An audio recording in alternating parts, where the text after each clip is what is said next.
श्री स्वामी समर्थ. व्यसन करून गुरुचरित्र वाचू नका. खूप जण आता तंबाखू खाता, गुटखा खाता आणि गुरुचरित्राचं पारायण करता. असं करू नका.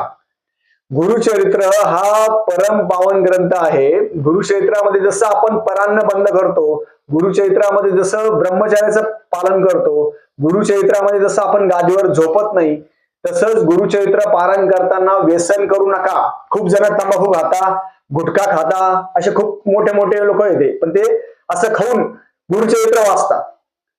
व्यसन करून गुरुचरित्र वाचू नका. गुरुचरित्राचा अपमान तुम्ही करू नका, कारण की गुरुचरित्र हा परम पावन ग्रंथ आहे. गुरुचरित्राबद्दल कोणी काय बोलत असेल त्या गोष्टीकडे लक्ष देऊ नका. आपण आपलं पारायण मनाने आणि श्रद्धायुक्त करावं.